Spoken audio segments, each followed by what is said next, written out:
Welcome back, everyone, to the Awful Takes podcast album review. We're going to be talking about Turnovers, sophomore effort, Peripheral Vision, which is a big record in the alternative emo space. Right on. Okay. Which it is a very somber kind of record. But thank you guys for joining us. If you're joining us for the first time, how we do album reviews is we have it broken down by song, just to give light to every song, make sure it has its time. I know I've mentioned this before, but I've listened to album reviews and they will jump over some songs. And sometimes the ones they jump over are my personal favorites. And then they jump into a score. For us, with album reviews, we don't do scores. There's no overall number that we give it. What we try to do is just say, this is the album. And if I were to personally pick 4 or 3 songs out of it, here's what I recommend you guys listen to maybe get a better understanding. I personally like doing that way because, again, albums are not for everyone, you know? So if I could at least get you into a couple songs, maybe you'll want to check out the whole thing. My name is Nabahi. Hello, I'm Wallied from Sergator Productions. And let's get into it. This album for me kind of came out of nowhere. It is approaching its 10-year anniversary, and coincidentally enough, I'm actually going to see this band in May. They're performing this album in its entirety for its 10-year anniversary. Oh, sick. So I'm obviously super excited, and I got my tickets, and I've been listening to this album pretty recently, consistently anyways, and it's just something that I needed to get out. I needed to talk about it. I wanted to give this album at the time of day because it's just something I've been always coming back to over these 10 years that it's been out. It's something that I really appreciate. There's so many songs on here that I love, and it feels very cohesive. But we'll obviously get into it when we get into the tracks. One thing I want to mention with Turnover in general, obviously this is their second album. They have a third, fourth, and I think they were working on a fifth. And a lot of people say that those next couple albums, for some reason, can't really get what this one was doing. This one stands on its own. People love this album, and a lot of their newer stuff people don't really jive with. I've heard people call it like dramatic elevator music on some of their newer records and stuff. Oh, really? And I've personally tried to listen to those records, and it is a little challenging compared to this one. However, I think the band does know it, because when they perform songs live, people sing along to obviously a lot of tracks on this album.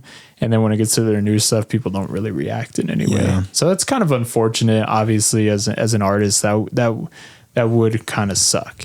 However, sophomore fluke, I guess. Yeah. That's a little unfortunate.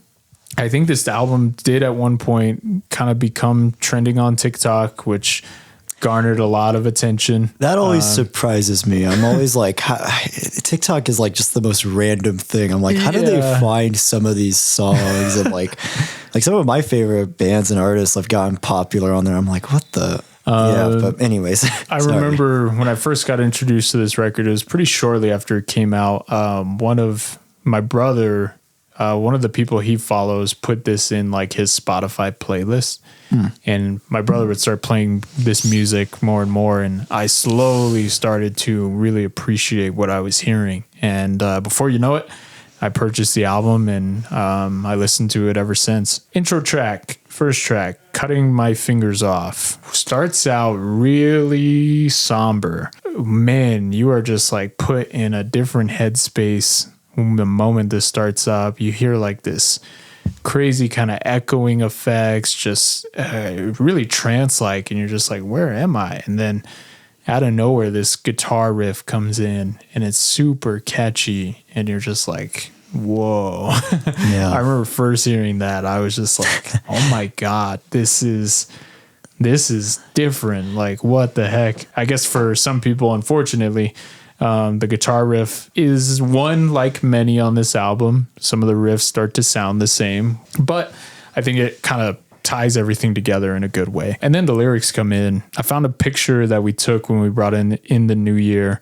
It's hard to see, but I remember You wore a cocktail dress, ignored the goosebumps on your neck, the namesake of your outfit to keep you warm. The lyrics in this album are fantastic. Yeah, very depressing. Yeah, very depressing. I'm like, geez. I'll get to it at one point, but this album I think has one of my favorite breakup songs ever written. But we'll get to it when we get there. But this intro, man, it just comes at you right away. Has that nice little intro kind of part, very sad, very somber. And then the beat starts kicking in. It's like there's drums and it's just like takes it to a whole different direction. And you got like this kind of synth playing. Sounds very joyous, very happy. And it's just like, I love that. It's very much kind of like a Springsteen kind of thing of like you singing about blues and stuff, but you're doing it in kind of like an anthemic kind of way, you know? Yeah, it reminds me a lot of like MGMT's like later work. Nice. They kind of do a lot of that, of like making it sound kind of like poppy and like catchy, but it's like the lyrics are like a lot more darker than you'd realize. But yeah. And this song, great intro. It doesn't really have like a chorus or anything. I will say that for a lot of these songs, they are structured in kind of like a different way, but this intro very much proves that point. It goes into like this instrumental and the singer's just saying, to make you go, I never wanted to make you go. You might be a stranger now. And the way he's saying it, you can just tell it's so heartfelt to what he's saying. I love the singer's voice on this whole album. He just sounds like he's just in a wreck. And this is the only way to express those feelings. And when he gets to the line, losing you is like cutting my fingers off. It's just like, man, what the... it's insane. And he's like, even with that summer, without you, I'd rather cut my fingers off. It's basically, I kind of see it as like, he doesn't even want to express anymore, you know, cutting his fingers off. Like he doesn't want to be expressive anymore, you know, and that's kind of where he is mentally. And what a great opening track. Wallied, what were you thinking with this? I wouldn't have guessed that with the lyrics at the beginning, but for sure the sound for me felt like it was like the intro to like a coming of age film. Oh, nice. It feels like kind of something you'd hear at like the beginning of those types of films. That's great. And I really just kind of loved the sound and nostalgic vibe that it was going for, kind of juxtaposed with the lyrics of like almost like suicide, as I kind of see it, you know, of like self-harm and things like that. And it was just like, it was just very surprising to listen to. I think for sure it definitely gave me an idea of like somewhat of what the album was going for. Great intro track. It's one of my personal favorites off the album. Sonically, it's just cohesive. It just sounds super like moody. It sounds very depressive. It kind of sounds a little hopeful too, obviously with the beat and everything. And then his delivery on that second half sounds really anthemic. He's kind of like shouting, but it doesn't sound too, you know, shouting or anything, but it's really great. I guess one thing I'll touch on with this album, the production is, the mixing does feel a little muddy at points. Sometimes it is hard to hear the vocals. I know it's been like that with the last album I recommended, but I think with me is just I listen to things more and more, and obviously I start to understand the lyrics and everything, and then before you know it, I forget about that.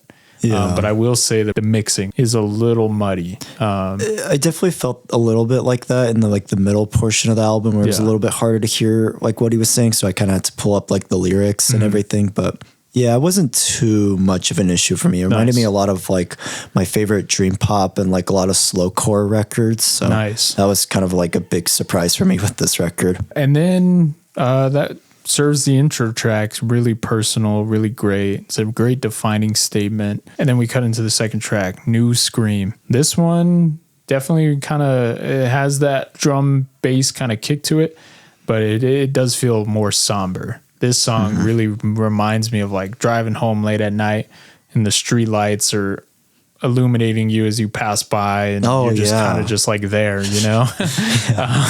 Sorry, that sounds really descriptive, but that's just what I picture every time I hear this song. Just really kind of moody, and then his delivery on it too, he just sounds very somber and everything. Yeah, it was a great second track. I really do appreciate the kind of setting, you know, and especially with some of the lyrics. Obviously, adolescent dreams gave to adult screams. Paranoid that I won't have all the things they say I need. Kind of foreboding, you know. I really, really enjoy this track. Wallied, what were you thinking with this one?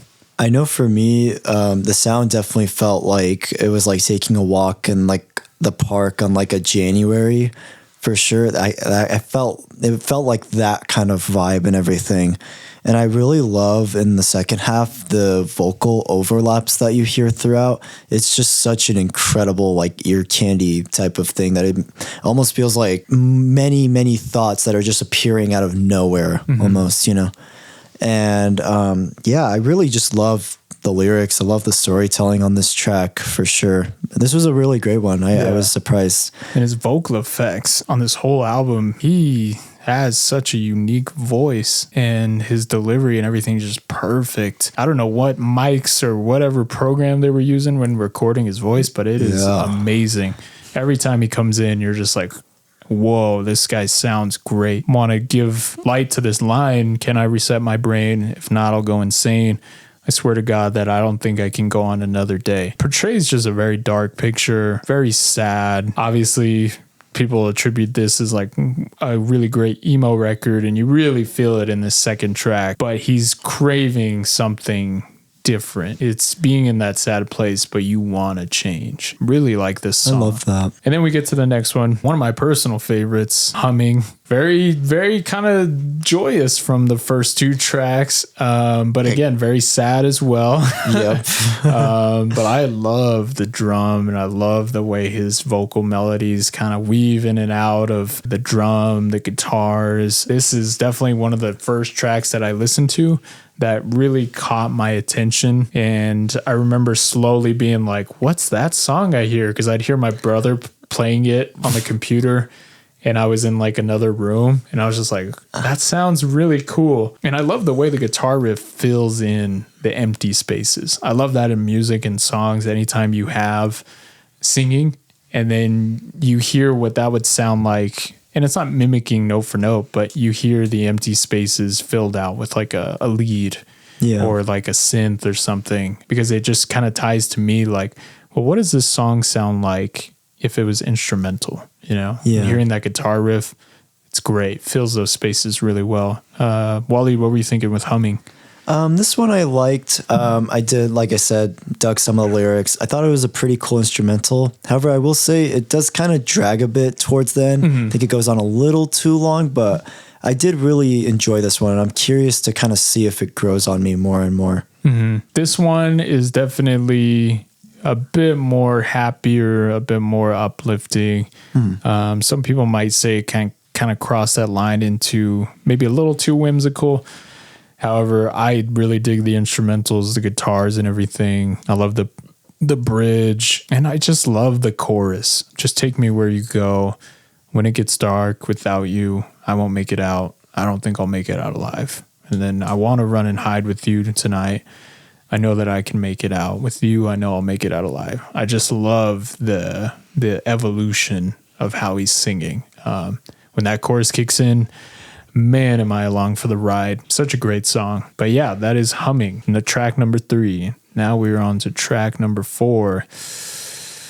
This is a good one. Hello, Euphoria. Damn, this one really paints a brutal picture of just kind of being numb to everything. And I think it's very clearly said with the title, Hello, Euphoria, you know. Might be kind of cheesy, or some people might say, but I like it. Wally, what were you thinking with this track?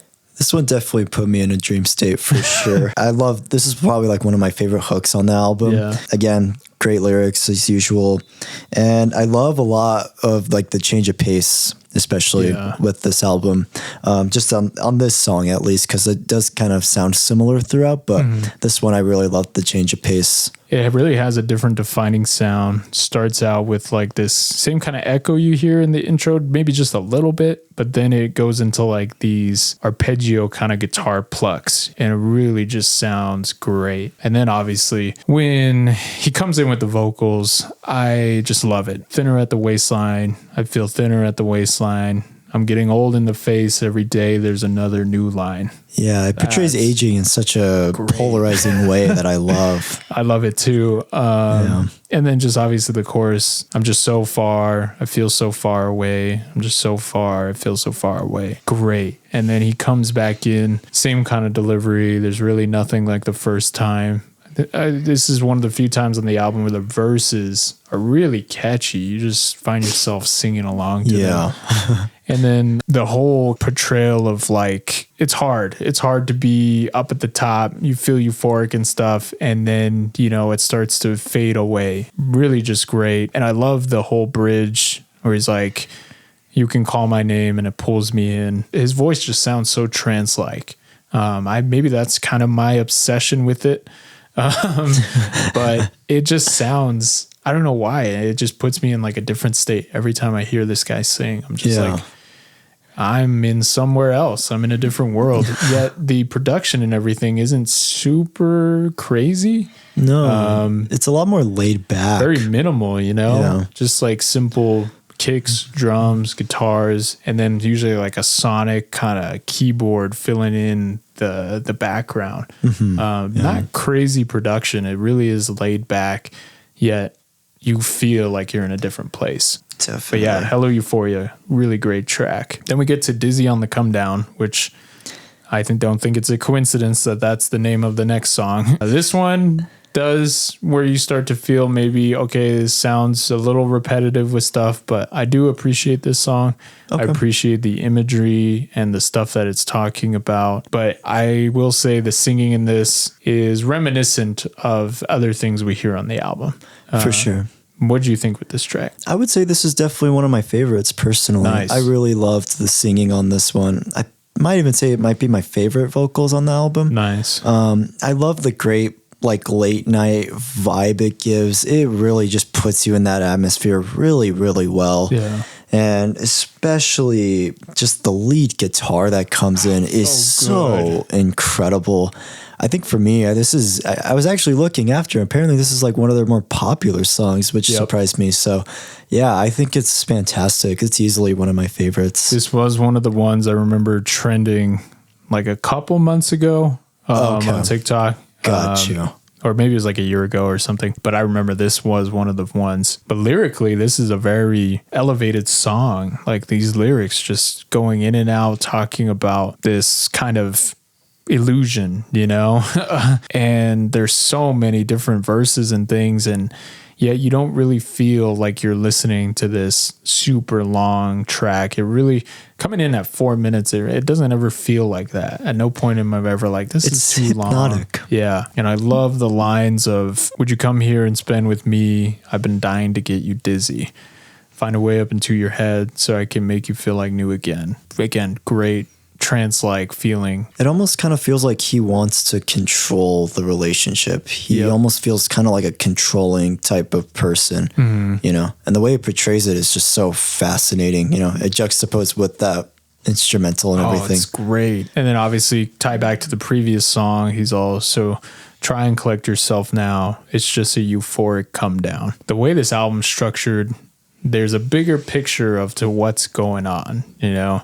I love it when albums have that. I know Wallied will say concept album, but I love that. I love when albums play off of each other. You know, each song builds and it builds and it builds. And before you know, when you're at the end, it's like, whoa, this whole thing was trying to tell a story, you know? So obviously we'll give our song recommendations at the end, but that's one thing I want to preference with this album is it builds off each other. So if you do listen to maybe a couple songs, you might be missing out on some stuff. Right. Yeah. But yeah, I love this track. Then we get to the next one, Diazepam, which for those of you guys who struggle with anxiety, you know what diazepam is. Very much helps treat anxiety and things like that. It's a medication. I was like, what's that? Yeah. So yeah, this one might be a little harder for some people to listen to. It's very emotional and it feels like you're almost hitting a nerve of someone. That's one thing I'll say with this track. It does have a similar melody to a song later on, But however, I feel like this one does pull it in a different direction. Wallied, what were you thinking with Diazepam? Yeah, I really love the instrumental on this one. I think for me, the storytelling, I kind of interpreted it as like, it's like somebody at like a crossroads with like the person that they love almost, especially with like the last track, him trying to control the relationship. I kind of just try to see it as like, does he actually love the person, or is he just kind of using it as a way to be more happier? You know, that's kind of how I took it. Wow. This one's great. It comes in at 3 minutes. Love the instrumentals. Very somber. Really feels out the record. Again, going along track by track. If you just put this on and you're walking late at night or something, you might just be in a different headspace. That's one of the amazing things I can say about this track is I put it on when I've gone out for walks and things, and you're just in a different place. And I love it. However, I will say the structure of this song, I feel like the one that does it later on probably would be my better of the two. I still really enjoy this track, but however, I do like how the melody is used maybe a little bit later on. Right. But yeah, that's Diazepam. Diazepam. Okay. I believe that's how you say it. Right. Okay. And then we get into like slow disappearing. Wallied, what were you thinking with this one? I thought this was a great follow-up. I think this was probably like my favorite 3-track run. Ooh. Yeah. I really loved it a lot. I thought the instrumental was great. Yeah, I don't really have that much notes on it, honestly. I think it's just a really incredible song. That is one thing with this album in general is it's really hard to describe the feeling in which we're talking about. At least I know I'm talking about. Yeah. Again, that late night feel, it really dreamy kind of vibe. This album sounds like a picture. It sounds like a painting, and you can just visually like put an image in your head with any song on this album, which I can't say about a lot of albums. So this really does just kind of capture a mood and a feeling. I will say, as far as the consistency of the album, I don't find myself coming back along to this song too much. However, when I listen to the album as a whole, I really appreciate it. Again, if I'm spinning it on vinyl, I'm not going to try to like move the needle to skip over the song. I still really enjoy it. If you're on a car ride, I guess is kind of like you mean. Yeah, I got you. But yeah, this is great. Like slow disappearing. Definitely one of the ones that it's gonna sit with you a little bit. Yeah, you're gonna listen to it, and it's gonna kind of come out of nowhere and grab you. You know. Yeah, the sequencing was just definitely perfect for the album. With that, like just that whole 3-track run is like, holy cow. Yeah, definitely, it's incredible. But yeah, next track, Take My Head. This is a tie between me being my personal favorite on the album. Oh, nice. This one's really dark with the lyrics. Jeez, it's very dark.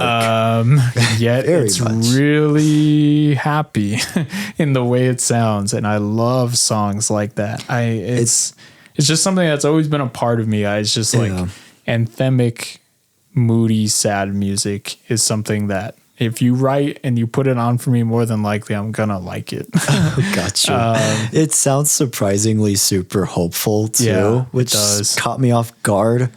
I think for me, I love the distortion at the beginning. I love just that instrumental break in the middle of the track. It just puts me in this blissful state. Yep. It just puts you like in that almost state of like euphoria, almost listening to it. And it shocked me. I was like, holy cow.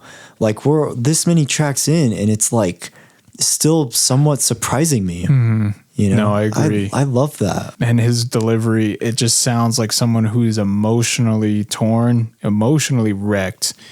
They're at the rock bottom of their life, probably the worst moment they could be in. Yeah. And yet they chose to sing a song. That's what it sounds like. His delivery is just amazing. Obviously, the intro lyrics I love. It's the worst in the summer. It's happy songs on the radio. And then when it gets into the chorus, man, cut my brain into hemispheres. I want to smash my face till it's nothing but ears. I want to paint my drain with a little red stain tonight. That's really bleak, dark stuff. And then the follow-up, it's grooving though. You're grooving along. It's like an MGMT song. It gets to the next part. Take my head because it's what I want. I want to fall asleep with the TV on and let the house burn down till it's gone with me inside. That is amazing writing. That is super dark. Is he okay? But guys, if you've ever been in that moment, that feeling of just like there's no hope, you're rock bottom. It's scary. Very much invokes those feelings, and the delivery is great. I love that chorus. It's probably my favorite chorus on the album. You could say that about a lot of the choruses on the album, though, honestly. It's just like, wow. And then, like Wallied says, it gets to that instrumental bridge, slows down, and it's just like, okay, like I'm along for this, and then brings it back in, chorus again. And I don't know. This is just one of my favorite songs. This was one of the first, again, it was this one and Humming that really kind of first caught my attention. And I was like, oh. It crossed over into the point of like, what is that to what's the name of that song? Because I want to hear it again. Obviously, that's happened to all of us when we listen to music.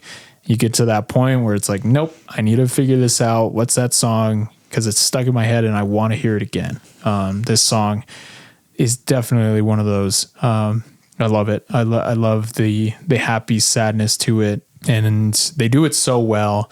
And they do it in such a different way than I've heard most other bands and stuff kind of go about it. And it feels great. But again, it feels like Wallied said, it feels nostalgic. So it's like, feels new, but also feels like it's tying into something that maybe is a little older, which maybe could kind of classify it as like a folk song. But that's something with this record as a whole. It's 10 years old now, and it feels timeless. It doesn't feel dated in any way. Yeah. It feels like it just could have came out at like any time in like the last 4 decades or even the next 2 decades, or, it's just like, I love music like that. I love when albums can do that. It's great. So yeah, this track for me was really great. Then we get into the instrumental of the album, Threshold. Yeah. I don't usually like instrumentals. I've said this before. Right. And still when I'm listening to this, I do find myself skipping over this. However, upon like a more critical kind of listen, I feel like you do need something between Take My Head and I Would Hate You If I Could. It's very heavy. Yeah. That's such a drastic change to where I'm like, maybe if I'm listening to this as a whole, you kind of need like a pause moment there. Yeah. So while I don't necessarily like this instrumental all too well, I still appreciate that it's there, and I kind of understand you need that break. Wallied, what were you thinking with Threshold? I think it's good. My only problem is I just wish it was longer because it's such a great instrumental, and I was just like, I felt like you needed a longer kind of instrumental break, especially between the 2 tracks. Yeah. So yeah, if you're listening to this album as a whole, definitely kind of take that moment. Take that moment because this next track, again, this is the one I'm talking about. This might be one of the greatest breakup songs I think I've ever heard. It invokes such a personal feeling out of me. It puts me in such a great state of being autobiographical, talking about your problems, explaining how it works, not being too emotionally heavy about it, because that's sometimes we do that stuff. We take our problems and we draw out the emotions and we make them bigger than they need to be. This song really feels like a statement, and it feels like, no, this is how it happened. This is what it was. And that's it, And sometimes in breakups and things like that, you need to get to that moment. You need to say, this is how it was, it's done, and that's it. Stop getting tied up in the emotions of, oh, that person's this, I hate that, and this happened because of this, like no, like you have to reach that moment of clarity. This is one of the great tracks I've heard about relationships and breakups. Man, this song just, it's amazing. Wally, what were you thinking with this one? Yeah, this one is also, again, really, really good. I can tell you, like, it's really good. I really love it a lot. I love its fascinating portrayal. I almost kind of saw it as like his view on kind of like his past relationship. He's looking at it through like a different perspective, which I was very surprised by. And it's like the line where he says like, I almost want to hate you, you know? And it's just like, he almost kind of sees it as like, he can't control this other person, but like he almost kind of sees like it's almost like a self-reflection. I almost kind of see it as that almost with the song and everything. And it was a fascinating look for sure. And I, again, really loved how lyrically it was just surprising me. Honestly, I really loved it a lot. The intro lines, in a breakup, who hasn't felt this? He starts out, I hear you've been telling all your friends that you're done with me, like you always knew things wouldn't work out. And I've been hearing things from people that I don't want to talk to, like it matters who you're sleeping with now. That's great. And the fact that it's so catchy and so much is said in those two lines really shows you the amount of care and the amount of attention that was put on this song. And yet it keeps going. Can I erase from my mind anything that you said or any time that we spent with each other? I don't want to waste away another cell on a memory when you're just another meaningless lover. Amazing. Wow. Absolutely insane. Wow. And then it gets to the chorus, which is the most heartfelt chorus. And you just feel it in every line. Forget the nights that we spent laughing till the morning on your bedroom floor without a thought about your roommate asleep down the hall. Forget the days we waste in bed, tangled smoke still on your breath, undressed and pinning you up to the wall. And it's like, you get to that moment. Again, forget all that. Forget the emotions, forget the euphoric feelings we were feeling, forget the happy times. And you get to that point in the breakup and stuff. But then the line comes along, I would hate you if I could. Very powerful line of you feel all these feelings towards someone. You feel emotionally wrecked by this one person, but you can't hate them, you know? Yeah. It's just the tie of all these feelings of love, anger, jealousy, whatever, all tied into one. And that's what happens in relationships. You're the most vulnerable you've ever been with anyone, yet you're still happy that you had that time, you know, and it's like, you can't hate them, you know, because all those feelings are tied into love anyways, you know? Yeah, it's this strange line of like melancholy and just like this kind of sense of like somewhat inner peace when you're like viewing that relationship. And it's like, actually, not all of it was terrible. You eventually see the good that happened, and it's a learning curve. Yeah. And then the build up to that line, I was out one night when I saw you and you froze me where I stood. I would hate you if I could. Kind of brings into the conversation what is going to happen at some point. Anytime you've been in a breakup, you're going to see that person again, you know, whether it's orchestrated or whether it's randomly, you're going to at one point have to face that person again, you know, and what are you going to feel? How are you going to feel? You know, after all the time that's passed, are you going to get thrown back into how you were feeling, or are you going to be coming at it in an elevated place? You know, it's great. And then the chorus comes in again, which I loved. And then we get to this outro spoken word kind of thing. And this is great. This is, for me, the part that obviously was a great song up until then, but this just elevated it to a whole nother degree. You have this one layer of vocals saying, I would hate you, but I'm not finished yet. And then he kind of goes into this spoken word. Oh, it sounds almost kind of like a statement poem or something. It's hard to hear, so definitely pull up the lyrics when you're listening to this. Definitely, yes.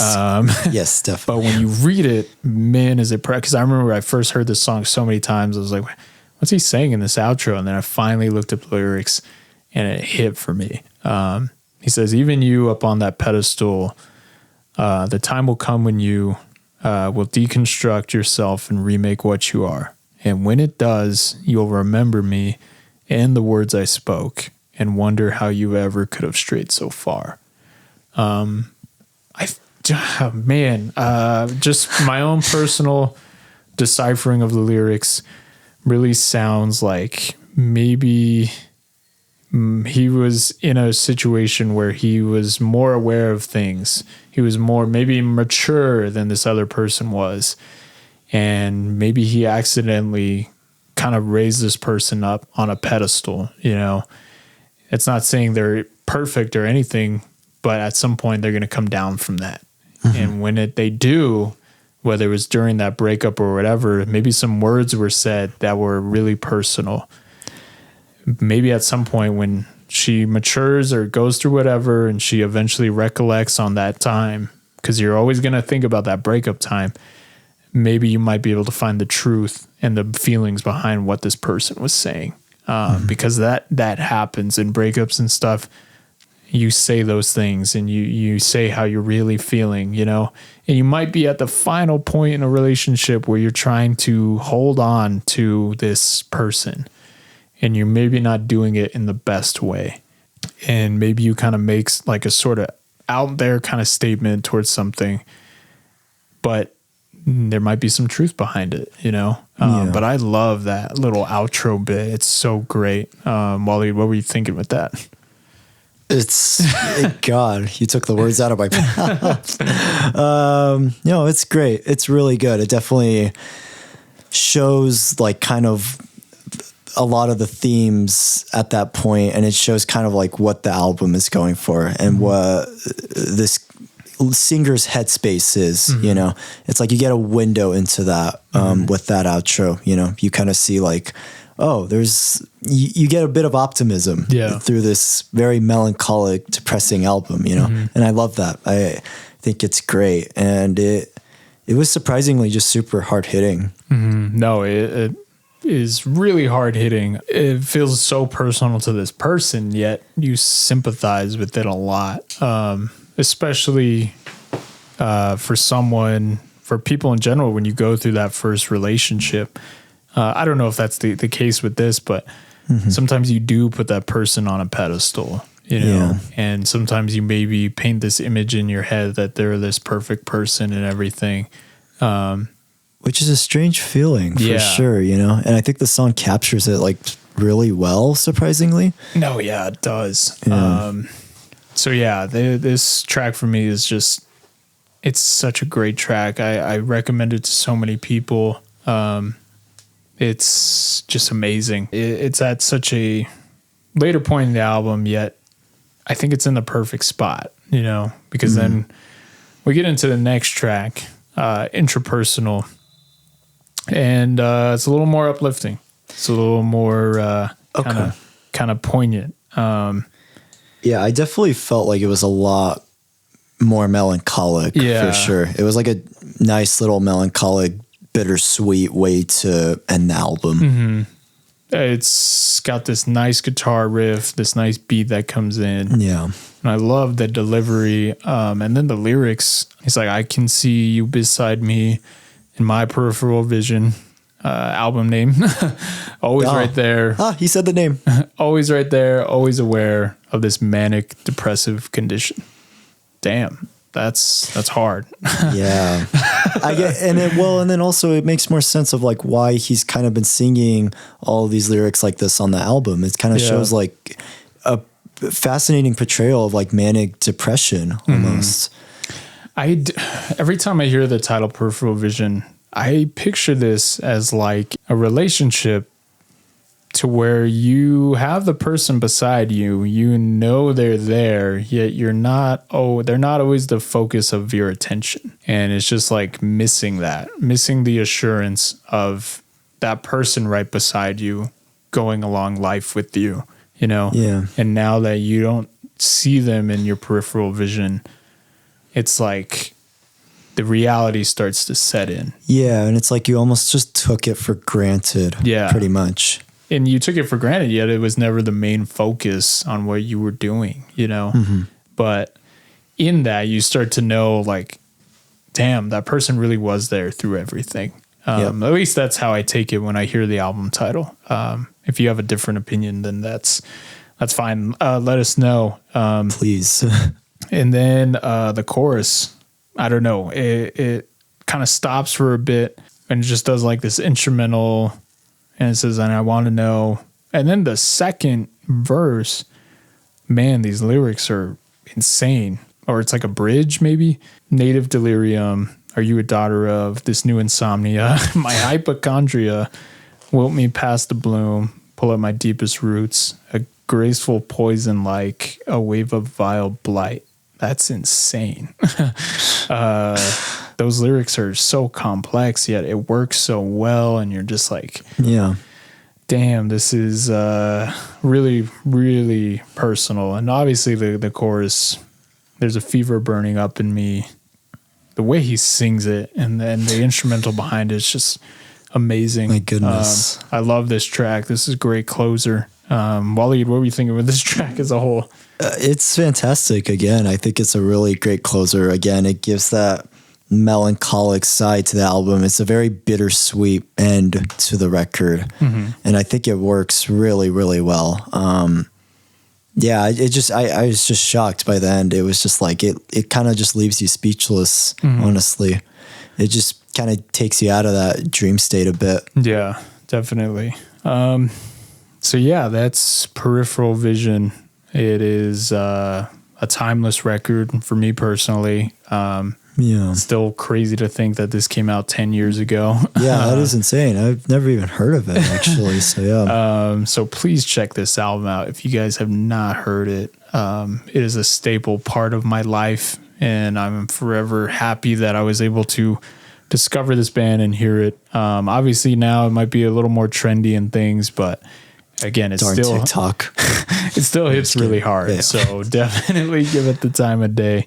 It might kind of put you in a different headspace, which is always a plus side to an album. Mm-hmm.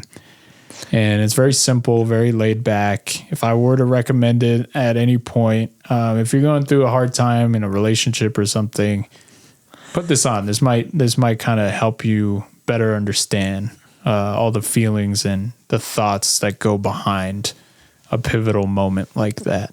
Yeah, it really does just encapsulate them really well. Mm-hmm. It's just so surprising for sure.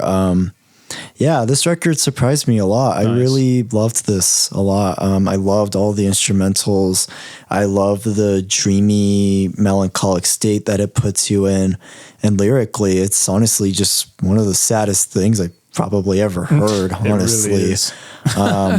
But nonetheless, it's just such a great listen. And it's just like, I really loved this album a lot. That's great. I'm glad you liked it. I think if I were to pick maybe tracks for you guys to check out, I'd probably say like the first track for sure. And then definitely probably like the fourth and fifth tracks, I would say, like check out. But yeah, I would just definitely say check out the first track and kind of see what you kind of think, you know. That's true. I will say if you're listening to this, please try to give the album an entire listen if you can.